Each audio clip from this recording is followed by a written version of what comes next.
Was Machiavelli really a villain? Or did he simply describe human nature too honestly? Welcome to today's episode. Let's talk about one of the most misunderstood figures in political thought, Niccolò Machiavelli. His name today has almost become an insult. When people say someone is Machiavellian, they usually mean manipulative, cold, even immoral, a schemer, someone who plays dirty power games. But here's the strange thing.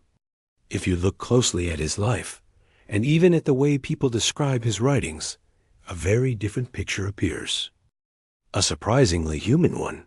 So let's start with the basic idea. Many people assume Machiavelli was teaching rulers how to be cruel, that he loved power, manipulation, and domination. But if you listen carefully to the way his ideas are described, the claim is actually simpler. He wasn't celebrating cruelty. He was describing reality. Instead of writing about how politics should look in a perfect moral world, he asked a different question. How does power actually work? That shift alone shocked people.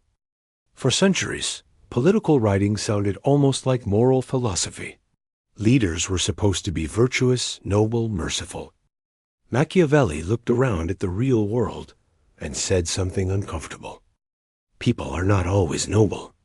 They can be selfish, changeable, sometimes ungrateful, sometimes driven by fear or advantage.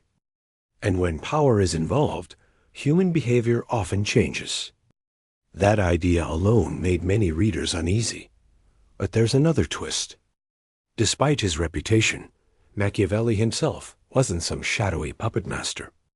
He was a government official, a diplomat, a civil servant who genuinely wanted to serve his state, and in many ways, a very ordinary man. He was married. He had children. His letters show affection for his family. At times he joked about the chaos of home life children, shouting while he tried to think about politics. Not exactly the image of a cold strategist plotting in the dark. In fact, some of the most touching details about Machiavelli come from a moment when his life fell apart. Political power changed hands in Florence. He was arrested, suspected of conspiracy, and tortured. Eventually he was released, but he lost his position and was pushed into a kind of rural exile. Imagine that shift. One day you are a diplomat involved in state affairs. The next day you are a forgotten man living in the countryside. And this is where one of the most famous personal anecdotes about Machiavelli appears. During the day, he lived like a villager. He chopped wood, talked with farmers, played games in local taverns. A simple life. But at night, something changed. He would change his clothes, sit down with books from ancient Rome, and describe the experience in a beautiful way. He said that in those moments, he entered the courts of ancient thinkers and spoke with them, as if reading was a kind of conversation across time. It's a small image, but a powerful one. A man whose career collapsed, quietly rebuilding his intellectual life in the evenings. And during this period, he wrote the book that would define his reputation, The Prince. Many readers interpreted it as a manual for ruthless rulers. But there's an interesting possibility behind its creation. It may also have been something like a desperate job application, a way of saying, I understand politics. I know how power works. Let me serve again. Yet history played an ironic trick.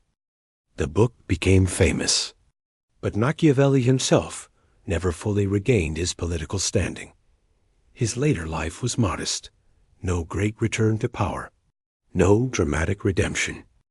When he died in 1527, his reputation was far from the legendary status he holds today. That came later. And with it came another irony. While some religious authorities condemned his ideas and banned his works, rulers across Europe quietly read them. Privately.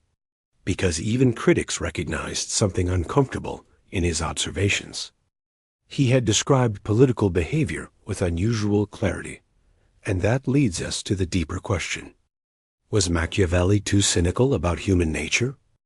Or was he simply observing something most people prefer not to admit? That tension still exists today. We like to believe people are guided by ideals. And sometimes they are. But history and everyday life also shows ambition, fear, rivalry, and calculation. Machiavelli didn't invent those forces. He pointed at them. And maybe that's why his name still provokes such strong reactions. It's not always comfortable to see ourselves described too clearly. So perhaps the real mystery isn't whether Machiavelli was good or bad. Maybe the deeper question is this: when someone describes human nature without romance, are they exposing a dark truth? Or are they simply holding up a mirror we don't enjoy looking into? Either way, Machiavelli's strange fate reminds us of something fascinating. Sometimes the people who describe reality most bluntly become the most misunderstood. And sometimes history turns an observer of human nature into a villain.